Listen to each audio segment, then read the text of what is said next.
Toyota 5K carburetor. Linis tayo ng carburetor guys.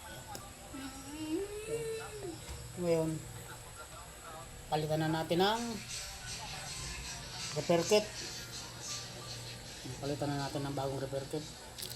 Kinalawang na yung mga ibang piyesa sa loob ng carburetor na yan. Asa na yung sa bulb. Yung iba, lalo itong isang to, yan, kinalawang na yan. Pero buti ito may ay walang kasama. Ito lang pala mayroon yung sa ano, hindi rin pala kompleto, pero ito mayroon yung may kinalawang wala. Yan guys, palitan natin.